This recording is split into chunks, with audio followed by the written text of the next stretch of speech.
नमस्कार मंडळी, जयश्री ब्लॉग या यूट्यूब चॅनलमध्ये तुमचं पुन्हा एकदा स्वागत करते। तर तुमच्यासाठी पुन्हा एक नवीन अशी रेसिपी घेऊन आलेली आहे। तर आज आपण बनवतोय कैरीचा मुरंबा। तर मग चला बनवूया। तर इकडे मी 2 कैऱ्या घेतलेल्या आहेत, स्वच्छ धुवून वगैरे त्याचे सर्व पुसून वगैरे घ्यायच्या। त्याला पाणी राहिलं नाही पाहिजे। पाणी राहिलं की मग आपले जे मुरंबा असतो तो लवकर खराब होण्याची शक्यता असते। तर इकडे मी स्वच्छ धुवून वगैरे त्याला पुसून घेतलेले आहेत आणि आता आपण याच्यावरची जी साल आहे तर ते काढून घेऊया। साल नाही काढली तरी पण चालेल, पण साल काढून घेतल्यामुळे त्याचा जो वरचा टणकपणा असतो तर तो आपल्याला मुरंब्यामध्ये खाताना लागत नाहीये। तर इकडे मी कैरीची साल काढून घेते। तर इकडे तुम्ही बघू शकता मी इकडे दोन्ही कैरींची साल काढून घेतलेले आहेत। फक्त जे वरचं कवच असतं तेच काढायचं, पूर्ण असं नाही काढायचं। आणि आता आपण इकडे ह्याला किसून घेऊया। कैरीला चारी साईडून किसून घ्यायचं। जर तुमच्याकडे ह्याच्यापेक्षा जाड किसणी असेल तर तुम्ही त्यांनी किस पाडून घेतला तरी चालेल। त्यामुळे त्याचे जे स्लाइस असतात त्या मोठ्या येतात आणि मुरंब्यामध्ये खूप छान अशा दिसतात। तर जेव्हा तुम्ही कैरी घेचाल तर जास्त ती कोवळी पण नाही पाहिजे आणि थोडीशी पिकायला लागल्यासारखी पण नाही पाहिजे। प्रॉपर अशी कैरी कच्ची पाहिजे, त्यामुळे आपला मुरंबा खूप छान होतो। आणि जर तुम्ही कोवळी कैरी वापरली किंवा जर थोडीशी पिकलेली वापरली तर त्यामुळे पण आपला जो मुरंबा आहे तो खराब होतो। तर इकडे आपला किस करून झालेला आहे।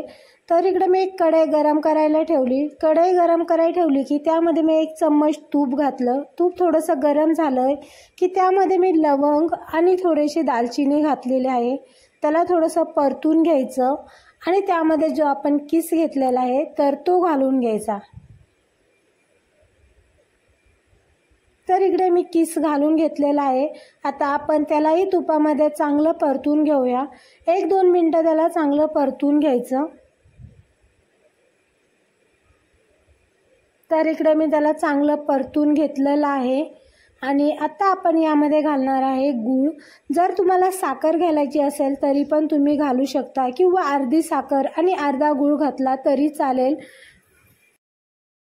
तर इकडे मी किस पण जो आपण केला होता कैरीचा तो पण मी मोजून घेतला होता, तो पण 1 प्लेट होता आणि गूळ पण मी 1 प्लेटच यामध्ये घातलेला आहे। जर कैरी थोडीशी म्हणजे आंबट असेल तर गूळ थोडा जास्त घातला तरी चालेल आणि जर कैरी गोड असेल तर गूळ आपण थोडासा कमी घालायचा, त्यामुळे त्याचं कॉम्बिनेशन हे व्यवस्थित होतं। तर इकडे मी घालून घेतलाय गूळ आणि गूळ चांगला आपण आता ह्याच्यामध्ये मेल्ट करून घ्यायचा। तर इकडे आपला तुम्ही बघू शकता गूळ मस्तपैकी मेल्ट झालेला आहे। तर यामध्ये मी आता 2-3 वेलची घालून घेते। वेलचीने खूप छान असा सुगंध येतो। वेलची घालताना थोडीशी तिला फोडायची आणि त्याच्यानंतर घालायची। तर इकडे आपला गूळ मस्त असा पूर्ण मेल्ट झालेला आहे। तर यामध्ये आपण जो कैरीचा किस आहे तो चांगला शिजवून घ्यायचा। जोपर्यंत गुळाचा पाक रेडी होत नाही तर तोपर्यंत शिजवून घ्यायचा आणि त्याला थोडं मधून सारखं हलवत राहायचं, कारण जे आपला गूळ असतो तर तो खाली चिपकण्याची जास्त शक्यता असते आणि त्यामुळे त्याच्यावर करपलेले डाग वगैरे येऊ शकतात। तर इकडे मी आपले मस्त शिजलेलं आहे। तर तुम्ही बघू शकता आपला पाक पण रेडी झाला आहे।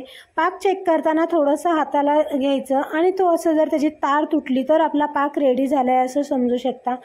तर इकडे आपला मस्त पाक रेडी झालेला आहे आणि आपला मुरंबा पण मस्त असा रेडी झाला आहे। तर मी आता गॅस बंद करून घेते आणि इकडे तुम्ही बघू शकता मी थंड करून घेतलाय। थंड करून घेतल्यानंतर त्याची जी थिकनेस असते ती थोडीशी जाड अशी झालेली आहे।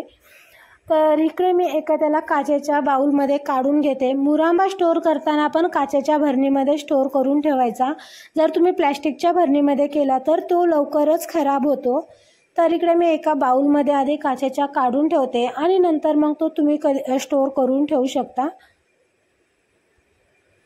तर वर्षभर टिकेल असा आपला मुरंबा रेडी झालेला आहे। ज्या टिप्स आहेत तर त्यानुसार तुम्ही पण फॉलो केल्या तर तुमचा पण जो मुरंबा बनवचाल तुम्ही तर तो पण वर्षभर टिकला जातो आणि तुम्ही याला चपाती सोबत किंवा तोंडी लावण्यासाठी सुद्धा खाऊ शकता। तर इकडे आपला मस्तपैकी मुरंबा रेडी झालेला आहे। तर कसा झाला हे मला नक्की कमेंटमध्ये सांगा आणि तुम्ही कसे बनवता तेही मला नक्की कमेंटमध्ये सांगा। व्हिडिओ आवडला तर लाईक करा, शेअर करा आणि चॅनलला सबस्क्राईब करायला विसरू नका। अशाच चॅनलशी कनेक्ट राहा, खूप सारं प्रेम द्या, खूप सारे आशीर्वाद द्या। भेटूया नेक्स्ट व्लॉगमध्ये। धन्यवाद।